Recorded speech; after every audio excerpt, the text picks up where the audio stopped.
UFC 310 is absolutely fucking stacked, and I gotta give it up to Dana on this one. Alright, I know that 309 was pretty underwhelming. It did not deliver, especially in terms of the build-up and just the execution overall, man. It was pretty weak, so to bounce back, UFC 310, it's a fantastic fucking card. It's stacked. The most underrated card, pay-per-view fight night, whatever the fuck you want to call it. It's the most underrated card of the entire year, in my opinion, top to bottom. The early prelims are great. Prelims, main card as well. I know the main event isn't the most exciting of a matchup to a lot of people, and I get that it's not the biggest draw, but you know what? It's still something. It's another Pantoja title defense. Just the full card in general. I mean, it's absolutely fucking stacked. So getting into this, we're going to be starting with Clay Guida versus Chase Hooper, which I believe is opening up the early prelims, and we're going to be ending, of course, with Pantoja versus Asakura. So getting into Clay Guida versus Chase Hooper, I'm going to be going with Chase Hooper, of course, in this one. I've been talking about him a lot lately on the channel, and I'm all behind the fucking hype on this guy. I'm telling y'all right now. I understand it's hard to kind of get in the UFC, and you win one, you lose one, win one, lose one when you're young. He was at featherweight too at the time, and like kind of was just known for being the guy that looked like Ben Askren, but I'm telling y'all, man, I'm telling you guys, this guy is fucking dangerous. He's gonna have a great 2025. I mean, I can see him going 2-3-0 next year. Chase Hooper is active. He's great on the ground. He has great grappling, and it's ever improving, and especially his striking as well. Was it the best when he started in the UFC? No. And does he have the most power? No. But everything has been developing, man. The striking and the power, you know, the cardio, just the precision and the technique of everything. I mean, it's looking better and better for this fucking kid.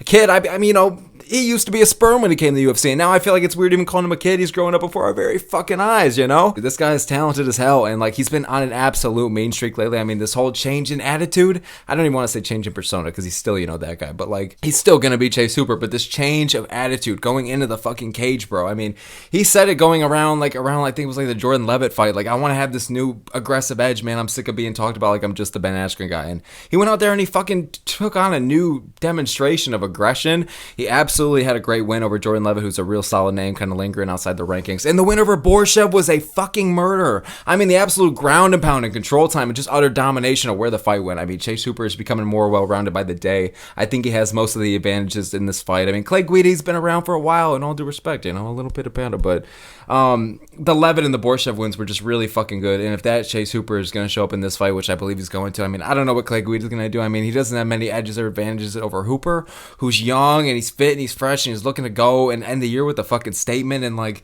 Guida is just one of those guys right now. All due respect, he's been around the game for a very, very long time. You know, him and Jim Miller and Damon Jackson, you know, they're going to have a little cigar club after this, but, I mean, Jackson already fucking retired, but Guida is just winning one and then losing two or three, and he's kind of just this gatekeeper of the gatekeepers. You know what I mean? Like, you want to get to the gatekeeper, you got to go past this guy. It's fucking bizarre with him, but he can struggle, especially against elite grapplers. I'm not saying that, like, Chase Hooper is like a Charles Oliveira type of grappler, but what I am saying is that he's still getting more and more dangerous by the day, and I could just see him drowning Guida in there. I could see Chase Hooper getting the sub over Guida. I could see him just drowning, putting on the pressure, especially with this new aggressive edge. Aggressive edge I'm fucking talking about. So I'm telling you guys, get on the hype train now. I'm going to be going with Hooper. He's a massive favorite. I believe the biggest of the card overall. So moving down to the early prelims, we're going to be talking about Kennedy Nzekzhuku versus Lucas Brezski. Going with Kennedy Nzekzhuku, of course, on this one. He's like a minus 500 fucking favorite. Poor Lucas Brzezinski, dude. I mean, this guy is being fed to the wolves. He's got, you know, him and James Lyons out going for who can end 2024 as the best jabroni of the year, you know? It's going to be tough to beat, but Lucas Brzezinski, man, he was originally going to fight Taliesin Teixeira, who just fought in the Contender Series this year, I should say, and he had a great win. I was excited to see him actually get a debut in the UFC, but, you know, it is what it is. Kennedy Nzekzhuku is still on a fucking roll right now. He's coming off a win. I wouldn't call it a roll. He got a good knockout win over Chris Barnett. Was kind of losing a bit before that, but Kennedy's really fucking good. I mean, part and why I'm feeling bad for Brezski here because I see a knockout and I see a highlight for the card and for Nzekzhuku's record. Kennedy, you know, like I said, he got a solid knockout win over Chris Barnett just at 308, so he is stepping in short notice on this one by a week or two. So all due respect for him, kind of just wants to get back in the win column. I think he sees this fight as very winnable. I think a lot of us do for him as well. And again, it's kind of just a jabroni versus knockout artist kind of matchup. I mean, I know that there's the 2 losses in a row prior, but I feel like this is a very clear win for him. No disrespect to Brezski, but he's supposed to win this fight, Kennedy, I mean, and he's a big favor going into it, and it's another highlight to the reel. He didn't take this fight for no fucking reason. I see a knockout for him. Should be a good finish on this one coming from Kennedy Nzekzhuku. I don't really see a lot of ways that Brezski's going to win this one. I mean, he's lost most of his UFC fights. Carl Williams, McParkin, Waldo Cortez Acosta, etc., etc. So, jabroni versus knockout artist, and I'm going with the knockout artist. Moving on up next, we're going to be talking about Michael Chiesa versus Max Griffin. The fight of all time. I know this is why you guys are here. Don't even fucking lie. But I'm going to be going with Michael Chiesa on this one. I like his chances. I understand that he's a bit of a sizable underdog, the clear dog here, but I'm going to be going with him. I don't know how many of you guys are. I think in the polls it's about 50-50, kind of leaning towards Max Griffin, but I could see Michael Chiesa winning this one, man. I do think that this is kind of the low point of the card, probably the bleakest matchup of the card. I mean, it's kind of just two old heads who aren't that active, kind of going at it early prelims. There's not much to it. Probably going to go to a decision, but yeah, I'm going to be going with Chiesa by a slow decision, pitter-patter fight kind of incoming, or a sub, maybe round 2 or 3. I could see that as well, but Chiesa, I know he has kind of mid-striking, but he does have solid grappling. Is it like that top 10 elite? No, son, no. He had that time. This isn't him talking about his mom versus Kevin Lee in 2016. We're far past that entire fucking just era with Chiesa. He's kind of, I don't want to say a one-trick pony, but part of my fucking language, he kind of is. I mean, if you're standing up with Chiesa and the fight is on the feet, I feel like most of the time Chiesa's going to lose that. So, again, he's got solid grappling, don't get me wrong. He's going to want to get the fight to the ground, and if he's successful, that's why I think he's going to overall win this fight, not just on points, but again, if he can advance the positions enough to really get someone going, look for the finish and get the sub, that could be good for him. You know, I mean, like I'm talking about earlier, this fucking Tony Ferguson fight he just had. It was just sad. It was depressing, but also hilarious. It was deprarious. You know what I mean? That's what I'm going to just fucking call it. Because it's just like, we're looking at Tony, and he's got the one glove thing on, and Chiesa just had, sadly, one of the biggest wins of his career, if you even want to call it that. And he gave up the promo to give the mic to Tony. It's like, the whole thing was a mess. The fight was a mess. It shouldn't have happened. It was just some comeback for Chiesa, which he won, and it is what it is. I don't know how good of a win you're going to want to count at 0-8 in his last 8, Tony Ferguson, but it's something. Chiesa's 3-2 in his last 2. He lost the 3 in the middle to Luque, Brady, and Holland, who, don't get me wrong, Luque, Brady, and Holland, they're all really good. I'd say especially Brady out of that bunch, but the wins that Chiesa gets are not great wins for the most part, in my opinion. And on the other hand, you have Max Griffin, who is kind of, you know, he's a well-rounded fighter, but he's just not great anywhere. You know, he's not that good anywhere. He is the favorite in this fight. It's pretty sizable, and I understand why. Griffin's a well-rounded fighter. He's got decent striking, decent grappling, but again, nothing is great in his game, and that's why I think Chiesa is going to kind of carry it away, like I'm talking about specifically on the ground. Both these guys are just kind of mid and around the same caliber, with all due respect. Max Griffin is a bit of a decision machine. Fuck me, dude. Over the past few years, he's 3-2 in his last 5, losing to Michael Morales and Neil Magny decisions. So these guys are both 3-2 in their last 5. Been fighting probably around the same caliber of opponents, but the thing is, when they're fighting, like, they're getting the similar wins and similar losses. So I feel like this matchup makes sense. Again, not the most exciting fight in the world, but I'm going to be going with Michael Chiesa. I just think his experience, well, these guys are both experienced, but I think the edges in the grappling is really what's going to take him away in this fight and help him get a win, either by decision or someone on the ground. So he's going to have to dictate where the fight goes, and he's going to have to set the pace. But if he's able to do that right, I see Chiesa getting this, and I see him getting the win over Max Griffin. So very bizarre having Michael fucking Chiesa go 2-0 in 2024. We're in a weird timeline, dude. I bet Doctor Strange, when he was twitching out in the multiverse, didn't see all that shit, but it is what it fucking is. So moving on. Up next, we're going to be talking about Joshua Van versus Cody Durden. Now, dude, I love this fight, to be honest. The second I saw this was booked for 310, I thought it was great matchmaking. Both these guys are hungry as fuck. They're trying to get after it. They're active fighters. They have fun fight styles, and I'm going to be going with Joshua Van on this one. Probably by decision. I do think that Van has extremely high output, quite literally the most in the UFC. But the thing about Van, as good as the striking is, and amazing as the output and the volume is that he puts out there, it's just that he doesn't have a lot of power. So I don't see him winning this one by some kind of crazy knockout or some finish.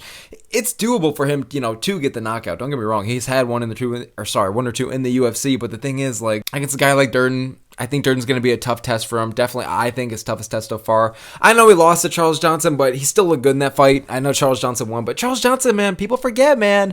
He's on the fucking rise in his own right. He went 4-0 this goddamn year, dude. So, insane work. Nothing wrong with losing to Johnson, because when we're looking at the guys that Van is fighting, but what about the grappling, okay? What about the ground game? Because I think that the ground advantage is going to go to Cody Durden on this one. Van does have good defensive grappling. We haven't seen too much of him down there, too. What we have seen down there has been pretty all right, pretty solid, but I think we do need to see a bit more. And again, the dude's only 23 years old. He's fought in the UFC fucking like 5 or 6 times. So we're going to be able to see a bit more of that from him as the time comes. But for what we've seen now, it's good defensive grappling, all right? And he's going to be able to hold his own against a lot of guys. But I just think that Durden's grappling, he's good at getting the takedowns. He lacks finishing ability, don't get me wrong, but his grappling as a whole is just solid, and he knows how to utilize it well. So Durden's going to have him there. And he's also coming off of a good submission win over Matt Schnell, who, yeah, he was 0-2 prior. Not Schnell. Schnell's like 0-15, dude, but yeah, he was 0-2 going into the Matt Schnell fight, but still, it was a good win for him, kind of put him on the map. Schnell is fucking retired now. I think literally after that fight, that was like September, dude. Durden literally retired Schnell, but it is what it is. It's a good win. It's a good sub. But Joshua Van, dude, in his own right, he had a good win at UFC 306 as well against Edgar Charas, I believe it was. They had one of the best rounds of the year, round 2 in that fight. That was really fun. Van, again, with just the insane output, put on a scrap. So both these guys are coming off of good wins. I'm going to be going with Joshua Van. He's a slight favorite in this. I think that's pretty fair. I'm not the most confident in this pick. I feel like a lot of people are hopping on the Van train right now going into this pay-per-view, which is good because I think Van is a very underrated fighter. I want to see him get more hype. I want to see him get more fans, get more well-known. I know that Durden's not well-known either in his own right, but I see a lot of hype behind Joshua Van. Definitely one of my favorite prospects right now, so I'm going to be going with him via decision in this one. But Durden. What the? Durden definitely presents problems for him on the ground. He's going to be able to hold his own on the feet. Yeah, Durden gives him problems for sure, but I'm going to be going with Van. The technique, the volume, and the precision of Van, his striking, it's just going to be able to, I think, overwhelm Cody Durden. So moving on up next to Chris Weidman versus Eryk Anders. I absolutely cannot fucking believe that this was on the 309 main card, dude. But it is where it is perfectly right now. It's on the early prelims, maybe like opening up the prelims, it could be, but that's where I like this fight. Okay, that's where it fucking belongs, dude. That's, again, like I'm talking about earlier, that's the insanity of 309, dude. But I'm going to be going with Eryk Anders on this fight. I find it interesting that this is a catchweight. Weidman is probably going to try and take this fight to the ground, but I could see Anders by a late TKO, maybe round 3, or a 29-28 decision. I feel like this is kind of going to be a pitter-patter fight.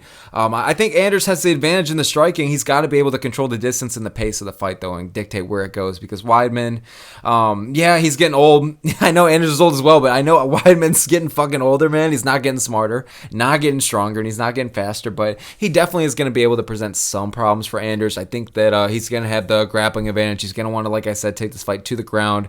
And with all due respect, the last one though for Weidman with the fucking eye poke TKO over fucking, was it like Bruno Silva?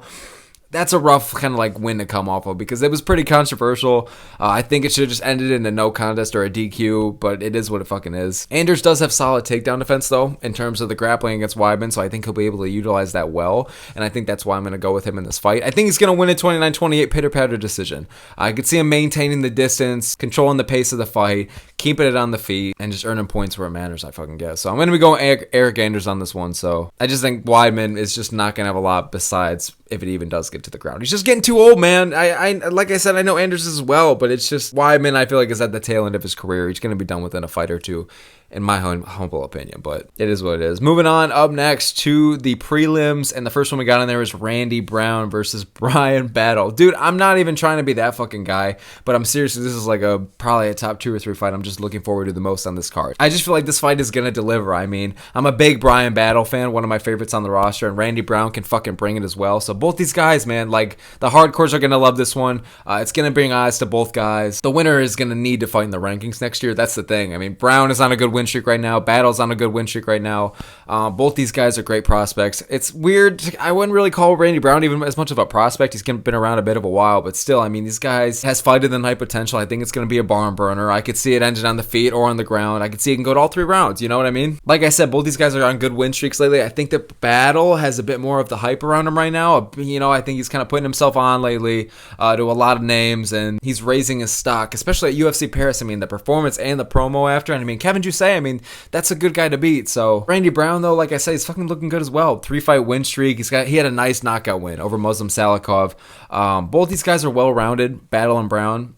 So I do think it's going to be an interesting clash of styles. But I'm going to be going with Bryan Battle, though. I think this is a fucking barn burner. I see a KO or a decision for him. Fight of the night, maybe. The thing about Randy Brown, though, as good as he is, he's a good boxer. He's well-rounded. He's got good grappling.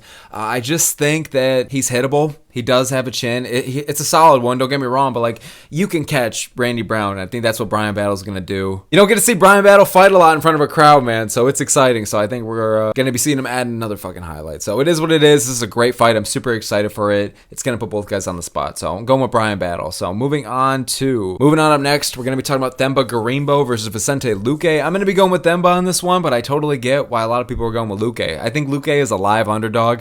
I think that'd be able to cash out pretty well, to be honest with you. Emotionally as well, if you're a Vicente Luque fan. And, you know, I think the only time that Luque has fought this year was against Joaquin Buckley, who he got knocked out against. So kind of needs a bit of a resurgence, needs some momentum back. I feel like people forget, man. But I feel like Luque has kind of been a name that's been getting overlooked and forgotten about so much lately, because especially the division he's in, welterweight, I mean, there's so many up and rising prospects and killers, and the division is really in the turning of tides right now. So Vicente Luque, though, was kind of getting caught up on the tail end, and I think he's still in it, though, man. I mean, Luque is not an old fighter, and I get that, yeah, he's been declining lately, but he's still fucking in this, and he's still in this fight. I get that Gorimbo is a pretty sizable favorite, but it's also short notice for Gorimbo, which I think is important to take note of. But I also want to note, since we're talking about Gorimbo stepping up late notice for this one, this is a infinitely, the gap is fucking huge. Pause. The gap between the Nick Diaz fight versus the fight now with Themba Gorimbo. Like, this is a much better matchup. It makes so much more sense. I mean, get fucking well, Nick. Get well. I'm sorry that they fucked you out of your career, man, just because you smoked pot. It's unfortunate, but I'm so glad that that fight is just off. It was atrocious. I mean, we just had to see Jake Paul versus Mike Tyson, dude. Let's stop with the bullshit, bro. You might as well bring back CM Punk, but I'm going to be going with Themba Gorimbo, like I'm saying. He's going to probably be taking this fight to the ground. I think he's going to be able to hold his own on the feet, though. And I think he's going to be able to take Luque's big shots. I mean, yeah, Luque is able to get the submissions, get the knockouts. He's got a nice Darce choke, man. Like, Luque is a well-rounded fighter, and he does have power. He's a good grappler, in his own right. But I think Gorimbo, I think his chin is going to hold through. I think he's going to try and really just get this to the ground. I think he's going to be successful. I think he's going to be able to just hold him down there. Now, Luque does have solid takedown defense and is a live underdog. He's a big finisher, he's really entertaining. But Themba Gorimbo, while not the most exciting guy, I do think that he's talented, and I just think this is kind of going to be his biggest win and his biggest test so far. But Gorimbo is defeatable, like he's beatable. Why did I say defeatable? He's beatable, It's been done before, and I wouldn't be surprised if it happens again very soon. So I'm going to be going with Gorimbo by decision, though, but Luque is a live dog, and I know a lot of people are fucking rooting for him. Moving on to Movsar Evloev versus Aljamain Sterling. Yeah, dude, this is in the fucking prelims. It is what it is. I think a lot of people are kind of defending Aljo and Evloev, I guess, on this one, because I think they feel like it deserves to be on the main card. The whole order of this card kind of holds it back a bit. Like I'm saying, it's a very underrated card. It's a great card. There's a lot of fun matchups, but the ordering is bizarre. Why is this fight and the fight I'm about to talk about next not on the main card? Brown and Battle not being on the main card. It's pretty crazy. Now, I don't know. I just feel like this is a pretty high stakes fight, and I get that it's probably going to be boring. It is. And Dana, supposedly wants to pay people what they pay for, but that's a bit hypocritical, because look at some of the fucking spots we're getting sometimes on these main cards. So the whole thing doesn't make any fucking sense, the logic of it. I get that Landwehr and Dohoo Choi is going to be a really fun fight, but the Bryce Mitchell fight, why is that on the main card over someone like this? I don't know. It doesn't make sense, but I'm going to be going with Movsar Evloev. This is such high-level grappling on display. Is this going to be an exciting fight? Probably not, but I'm excited for it, if that makes sense. Like, I'm not the biggest Evloev guy, to be honest, and I think that Sterling is pretty overhated and just underrated overall, but I think it's a good matchup. Gonna end in a finish? No. But I am surprised that Aljo is this big of an underdog. I thought that this fight, maybe Evloev would be like a minus 150, because Sterling, man, I mean, he lost the belt to O'Malley, but he was doing fucking fantastic before that. I know that Aljo is only 1-0 at featherweight. I thought it was more, to be honest. I thought he was like 2-0, but I get that he's only 1-0, but the performance against Cater, was it anything super crazy, super special? No. But he did what he needed to do. He had good moments here and there. He dominated the competition. He was able to kind of just hold him down. Was there a lot of exciting moments in that fight? No. Was there really a threat of a finish? Really, for 99% of that fight, no. But Aljo did what he had to do. He looks good at featherweight. I think that is the right weight class for him. I think he's going to be able to translate the bantamweight skill as well up there. And featherweight is super talented in its own right. It's a really skilled division, but Aljo, I feel like, makes sense there. It doesn't have too many wrestlers either, so I think Sterling is going to be able to shine. I see what they did with this fucking matchmaking. Not only does it make sense for both guys, but it's also like, hey, let's put the grapplers against each other, all right? So then we can kind of, they want to spoil up their other matchups with the strikers of it, so I understand it. But in general, this matchup makes sense. It makes sense for Evloev getting a big name on his resume, and it makes sense for Sterling, who's getting a top 5 challenger, who's not like Diego Lopez, you know what I mean? Evloev, although I do think that he's boring as hell, I'm not gonna lie, and I get that a lot of people are like, oh, people forget, man, Movsar Evloev, he is exciting, non-stop bangers. I'm gonna agree with you. I do think that his last couple fights have actually been fun, but I think for the majority, like, I do think this guy is a boring fighter. I don't think he has a personality. He has no finishes in the UFC. Now, I'm not saying you need finishes, like, oh, dude, this guy doesn't get finishes. Totally not worth the watch, man. But like, when you can't have a sense of danger, a sense of a finish, a sense of urgency, like, of course it's going to be someone easy to kind of just shit on, you know? But although I do think that Evloev, a majority of his fights are boring, I do think that this guy is really talented. His striking is very underrated. He has really good striking defense. He's good on the ground. He does lack power on the feet and a kind of power on the ground, but he's really good at executing what he does well. Like, when he's getting you down there, he's good at holding you down there, you know? When he wants to kind of hold his own on the feet, he can do that well. So I do think he's a talented fighter, top 5 worthy. I just think the lack of finishing ability is gonna be a problem for certain guys, and Aljo could be one of those guys, because it's not easy to just beat Aljo in general, you know, let alone get a knockout or get a sub. So, but yeah, I think Evloev does have good striking defense. He's good on the ground, but there's not much aura, not much presence. But I guess that doesn't really have to do with actually fucking fighting. But it is what it is, man. I also think of the fact that most people don't fuck with either of these guys. So the fact that Aljo is going into this fight as the baby face is so fucking funny to me, dude. Like, the fact that Movsar, so many people don't fuck with him, to the point where Aljo is the babyface and now everyone's rooting for Aljo and saying, like, you gotta take this guy out of here, Aljo. Like, it's so funny. And now people are rooting for, like, justice for Aljo on the main card. I kind of love it, to be honest, because I'm a guy that doesn't hate Sterling. So it is what it is. So getting into the actual, like, striking exchanges, though, it's gonna be weird, because both these guys, like I said, this is a high level grappling matchup. It's not exactly striker versus striker, dude. So Aljo has a really kind of funky, weird style on the feet, no pun intended. So I'm not really sure who has the edge in the striking. I'm probably gonna give it to Evloev. I think Evloev honestly has most of the edges in this fight, but it's close. Like, the striking, I think it's close. The grappling, I think it's close. The cardio, yeah, you could probably give it to either or, probably Sterling. But I think a lot of these edges and advantages and the gaps in the competition between these two are very close. I think they're relatively around the same league of fighter. I think that says a lot, though, about Evloev, because I think Sterling's really fucking good. You know, he's one of the best bantamweights of all time. He has great grappling. He has great cardio, good experience. He can hold his own on the feet against most opponents, and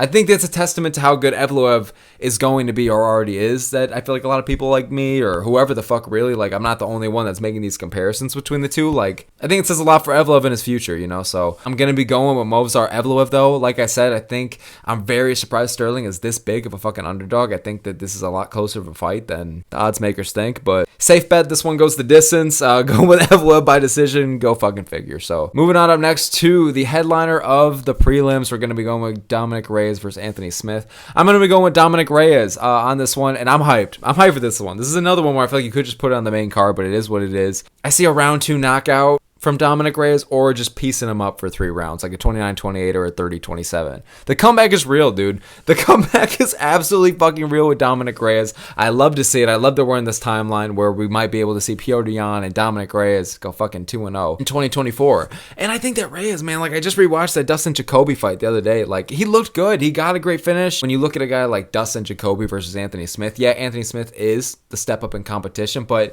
Smith is just not a great fighter. In terms of the actual fighting skill set, I do think he's over shit on. I do think he's a good, like, gatekeeper to have for the division. I feel like that's a nice, like, role for him that makes sense. Like, obviously Anthony Smith is not going to be fucking champion. He's not going to beat any of the guys in, like, the top 5 or the top 10, but he can beat a lot of those guys around, like, that 10 to 15 range, or around, like, the outside of the rankings. Like, that's where Smith is going to be able to rack up these wins. So that's why going against a guy like Reyes, who was on a skid, but now he's on a comeback and he's getting a lot of hype already just from the one win. It's going to be interesting to see Smith go against that, because we've seen Smith shut down prospects. We've seen him shut down parlays. We've seen him shut down hype and fights that it would have made no sense on paper for Anthony Smith to win. He goes on and wins. Makes no fucking sense. But Dominick Reyes, I'm really rooting for him. I really want to see him get this fucking win. I think it's good, though, for Dominick Reyes that Anthony Smith is not a power puncher. I mean, we saw him got finished by Span, Prohajka, and a couple others. Like, there was that 3 or 4 fight just, like, knockout streak for him, man, of getting knocked out. So when you're fighting Anthony Smith, who I wouldn't really call him like a pitter-patter fighter, but he doesn't have power, okay? Like, if anything, his strengths of finishing you are going to come from on the ground. So we just saw him fucking take out Vitor Petrino via sub, you know? So he's good, but he's just not great at anything. He has, like, all right striking, all right ground game, all right cardio. He's experienced for sure. He has a shit ton of fights. He's definitely experienced, but, like, just getting older, you know? He's not getting faster or stronger. And again, like, none of these skill sets that he was already kind of just before had aren't going to get any better. And Reyes, I think it's going to be the opposite, where Reyes is still young. Reyes still can turn his career around, and I could see him, you know, Smith can get caught, and I see Reyes winning this one via knockout, or again, just piecing him up, maintaining where the fight goes, controlling that shit, and just getting a 30-27 decision. So I'm going to be going with Dominick Reyes. I'm hyped for this one. Moving on up next to the main card, we're going to be talking about Nate Landwehr versus Dohoo Choi. I'm going to be going with Nate Landwehr. This fight, I feel like it's okay on the main card. I get it, why so many people think it needs to be taken off and how it doesn't make any fucking sense. I will tell you, it doesn't make any fucking sense. But it also does, because when you think about this matchup, it's a banger. It's going to be a great fight. I get that they have set the bar very high for it. They have high expectations, and they probably want it to live up to it. So, like, we'll put it on the main card. It's going to be a scrap. You know, Dana wants to give the people what they fucking paid for. What was the question? But then Bryce Mitchell versus Gracie on the main card, that one doesn't make any sense. But Landwehr versus Dohoo Choi is a great matchup. Dohoo Choi has power for sure, and I think that's going to be a big challenge for Landwehr. But Landwehr has good durability, man, and we've seen it from him. And we've also just seen good comebacks from him in general. I definitely think that Dohoo Choi is going to be more dangerous in the early goings than later on, whereas with Landwehr, it's, you know, reverse. I think Landwehr is going to look better as the fight progresses, and I think that the danger from Choi is just going to lessen as the fight goes on. So I think there's going to be good striking exchanges in this fight. I could see either guy getting rocked, getting a knocked out, getting a finish, to be honest. But I'm going to be going with Nate Landwehr winning this one. I could see a finish from him. I think he's going to want to mix it up, you know, throw in some of the grappling, mix up the headshots, the body shots, and all that. I think Landwehr's going to want to mix it up, you know, not just in terms of like the headshots, the body shots, but also like throw in some grappling, you know, try and mix it up, the fight, you know, keep him guessing. And I also think that Landwehr is just going to have the advantage on the ground anyway, so I think that's just going to favor him. I think that the cardio and the grappling is going to kind of carry this fight for Landwehr. I think the durability as well, to be able to, you know, maintain being in the pocket and swinging as well. This is a fucking dogfight, and Dohoo Choi is a dangerous fighter, but again, he's not the most well-rounded, where I think Landwehr more is well-rounded, so I'm going to be going with Nate Landwehr. So moving on to Bryce Mitchell versus Kron Gracie. Bryce, dude, you know, my favorite flat earther, all right? Can't say a lot of bad things about the guy, and I'm going to be going with him to win this fight. But like I've been saying throughout this video, why the fuck is this fight on the main card, dude? It doesn't make any sense. It's very random. I get that Mitchell's kind of a well-known name for some people, but I don't. And like the Gracie last name, I get it, but still, I don't understand. It's not a bad fight, but still, one of the weaker matchups on the card.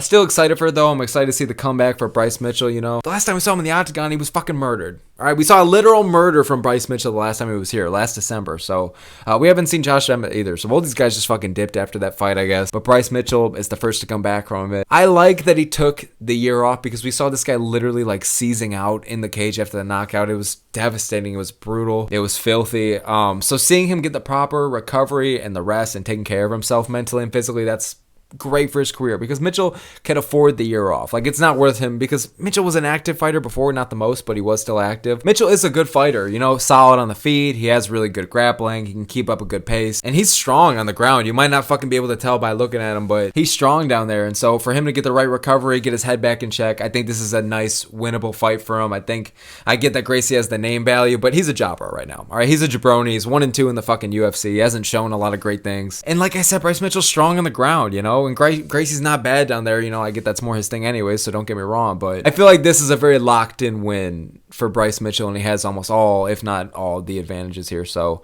I'm going to be going with him via a decision. So up next, we're going to be talking about Ciryl Gane versus Alexander Volkov, the rematch. I'm going to be going with Volkov on this one. I've been picking favorites for a majority of my picks, but this is the dog that I'm going to be going with. I'm going to be going with Volkov. I just think, first of all, this is good matchmaking. This is the fight that makes sense, especially in the blobfest of just confusion that is heavyweight, where it's just in a very fucking weird state, especially in the title picture. So this fight needs to happen. It makes sense. It's gonna pretty much determine who's gonna fight Aspinall next, if Jones ends up retiring or fucking vacating. So that was the right fight to make, but I'm gonna be going with Volkov because I just think that he has looked better since the first time they fought. I mean, not only has he been more active, he's fought more, but he's also made the improvements, and we've been able to see it. He's got good wins over pretty solid names.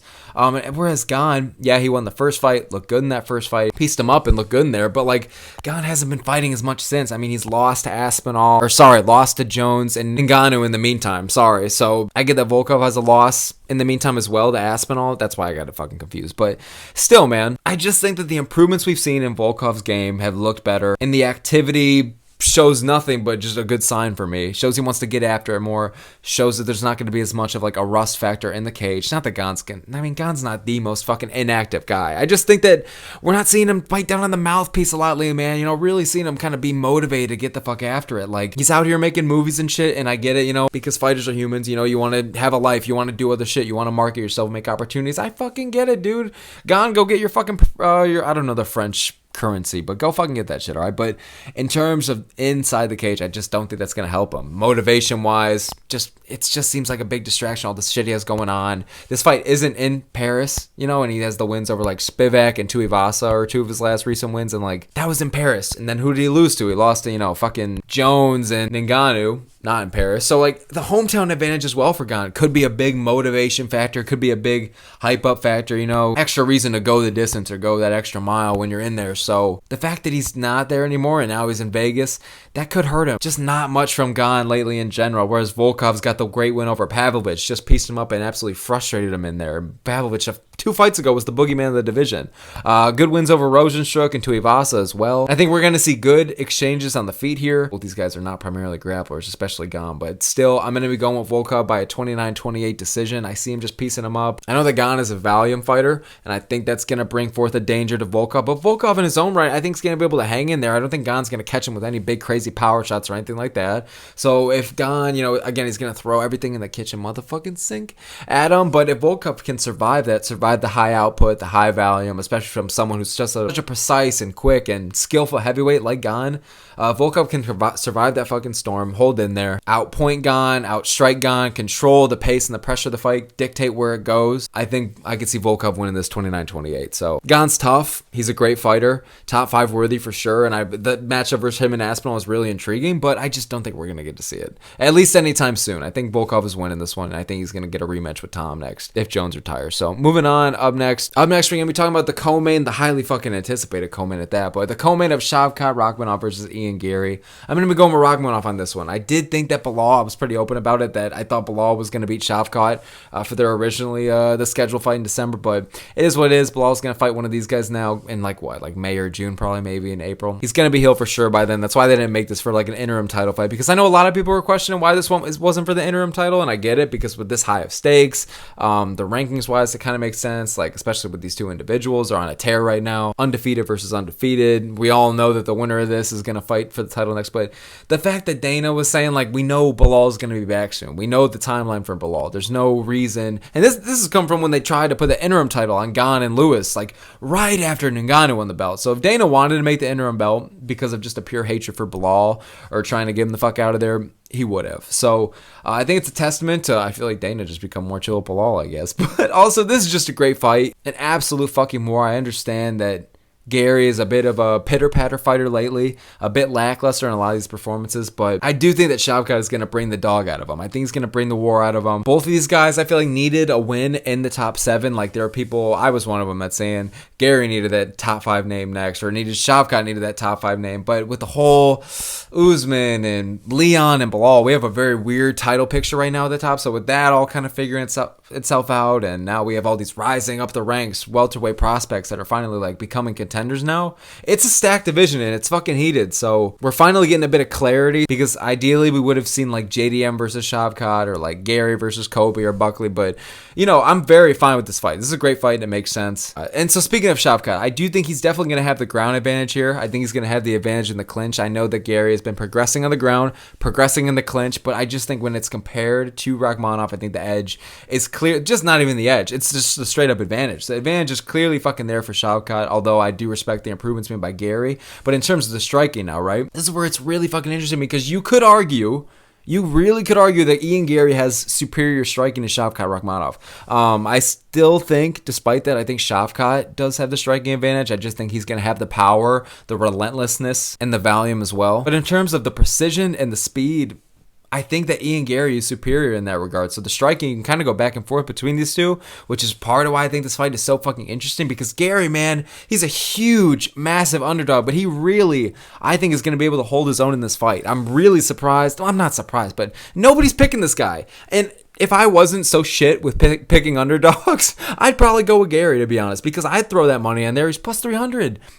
That is ridiculous to me, because I think this is a lot closer and more competitive a fight than like people think, especially the fucking odds makers. So I think this is going to be one of those fights. I know other people have said this as well, but Garry's going to go through an absolute war, and maybe he won't get finished. He's going to be the first to take Shavkat the distance, and people are going to really up to, how can you deny Garry now, man? This guy's, and you know, you got to respect Garry now. And I get it. I've been preaching this for a while, that not a lot of people, or really anyone at all, puts enough respect on Ian Garry. You know, I don't like the guy. I get that he has a really, really fucking really, dude, unlikable personality, but like he is an active fighter, a very active fighter who wants to fight JDMs and Sean Brady's, Kamaru Usman's, Bilal, Shavkat's, Joaquin Buckley, MVP, Jeff Neal's. Like he'll fight up, he'll fight down, he'll fight whoever, but he's really active and he really wants to make a statement and like really earn up a reputation and a good win streak and become undeniable on the way to the title. And I really sue me, dude, but I think that's really respectable. You know, we need more of that. And like I like that in welterweight right now. You know, it wasn't really an active division before. It had a lot of talent, you know, and there was some name value, but these guys just weren't active or fighting each other. So we need more Garys, you know. We need more, which is painful to say because most people don't fuck with Ian Gary. I don't either, but like it's good for the division to have someone like that. So in terms of the striking, you can go back and forth on who has the advantages, but I'm going to give the edge, like I said, to Shavkat. The grappling and the clinch, I'm going to be giving Shavkat, but both these guys probably have similar cardio. You know, both of them have good cardio. I feel like we're going to be able to see a really high-paced fight go on for 5 rounds in this one. So yeah, both these guys have good comparable cardio, and in terms of just like the chins on both these guys, Gary has a good chin, Shavkat has a good chin, but I don't think we've seen it really tested. You know, Jeff Neal has fought both these guys, and Jeff Neal is a hard fucking puncher. So I guess if you want to use that, that's a thing. But I do think these guys have good chins. But I think Shavkat's gonna really test it for Gary. You know, Shavkat has fucking power, dude. But on the other end of things, dude, Shavkat can get cracked. Shavkat can get caught. You know, we saw it once or twice with Jeff Neal. You know, and Shavkat gave it up to him. He's like, "You fucking got me there." But Gary, the thing about that, I think Gary, like I said, I think he has the speed and precision advantages. But I just think in terms of the power, Shavkat has that power.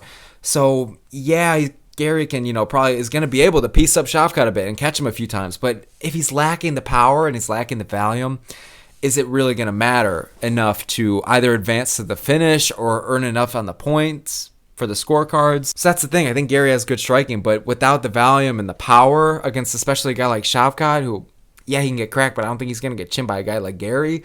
It's concerning, you know, and I think shit like that, and especially with the gap in the ground game, I think those are the biggest differences in this fight. And one more thing as well, the pressure and the relentlessness versus Shavkat versus just the technicality and maintaining the distance versus Ian Gary, you know. We kind of have just, you know, a point fighter versus a 100% rate finisher. So it's an intriguing matchup. I'm going to be going with Shavkat by decision. That's my prediction. I think that this one's going to go 5. I just think that Gary is a durable fighter, and undefeated versus undefeated, I don't think he's going to be able to just take him out of there as easily as people think. So while Shavkat might still get the win, I do think that Gary's going to be the first to kind of take him the full distance, and then people forget, man. People are probably going to fucking put respect on it. Commentary as well. It is what it is. So moving on, up next to the main event, Alexandre Pantoja versus Kai Asakura. I'm going to be going with Alexandre Pantoja on this one. Pantoja, man, one of the most underrated fighters in the UFC, which is crazy because he's a champion. But I get it, man. You know, he's really well-rounded. He has good striking. He has great grappling. He has good cardio.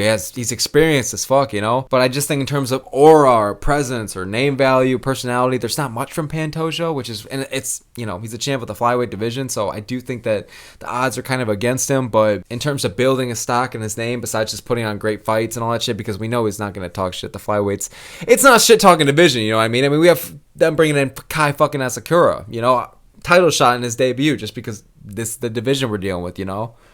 All due respect to the flyweights, I think they put on wars, and I think there's a lot of skilled fighters in that division and a lot of great prospects on their eyes. But the fact that Asakura is getting this shot says a lot about the division as a whole. You know what I mean? But talking about Asakura real quick, for anyone, you know, you guys are watching this channel, man, I never want to bullshit you about what I do and I don't know, about what I casual and what I don't casual. But before the few months before this fight got announced, you know, I didn't know Kai Asakura. Like, I don't watch Bellator, PFL. I don't watch one. I just watch UFC, man. And I didn't know who Kai Asakura was until a few months ago when I started hearing the rumors like, oh, UFC just signed this guy, Kai Asakura, you know, and then you start to watch some of the film and then you get a good idea of the guy's kind of vibe. And Kai Asakura, what I have gathered, you know, from watching the film and seeing all this shit and seeing a few of his performances, he is good. I think he's going to be able to kind of hang around the UFC for a while. He's a young guy. He's definitely talented. He's got good striking, but there's holes in this guy's game. And when you're getting a guy from one of these, you know, promotions that aren't the UFC, you kind of always have to question, like, how are they going to be able to do once they get to the top 15, 10, 5? But with this, we're throwing them the title shot, so it's really fucking interesting. You know what I mean? But it's a flyweight title shot.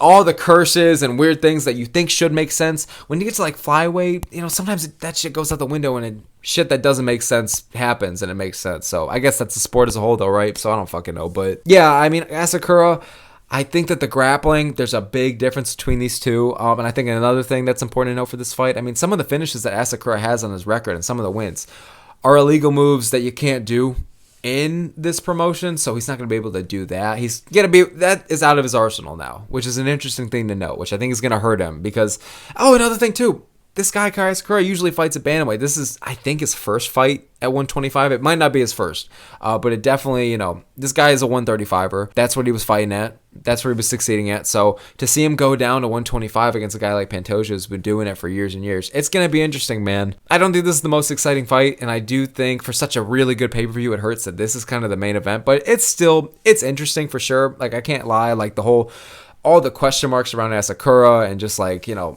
it would really shake up the division if Asakura were to win. And who knows, this could be a really fun fight. From the footage I did see from Asakura, he can kind of get the fuck after it. He could be explosive. He has good striking. And Pantoja is a dude on a fucking mission who's trying to really establish himself, move up those pound for pound rankings. He's going to be stuck at 9-10 till the day we all die, So I'm going to be going with Pantoja via submission or decision on this one. I just think Pantoja has the experience, the momentum. He's the fucking champion. He has the cardio. He has the grappling advantage. I think he's going to be able to hold his own on the feet and piece him up, and he has all the advantages here. Not all of them, but he has most. So I'm going to be going with Pantoja. Asakura, I could see getting the upset done. I think the odds should be a little bit smaller. Pantoja, I don't think should be as big of a favorite, but it makes sense, So I'm going to be going with Pantoja. It's going to be interesting, but we'll fucking see. Maybe it won't be. I don't fucking know. So thank you guys so very much for tuning in to the UFC 310 full card predictions. This is my first time doing like a full card breakdown, like early prelims to the main. So let me know what you guys thought. I appreciate you guys making it this far in the video. Listen to my ass yap. And we just hit 500 subscribers, so I really appreciate you guys for that. It means a lot. So we're in for a great fucking card this weekend, y'all. I hope you guys enjoy it. Have a good time. Get your little booze on. Get your za on. And yeah, all the smoke MMA. Thank you guys so very much for watching and making this far, and I will see you guys next time. Oh, and I almost forgot, but leave your opinions in the comments below. We're here to fucking talk MMA, so I want to hear what you guys have to say, what you guys' thoughts are. Let me know your picks for the card. I want to hear it. So,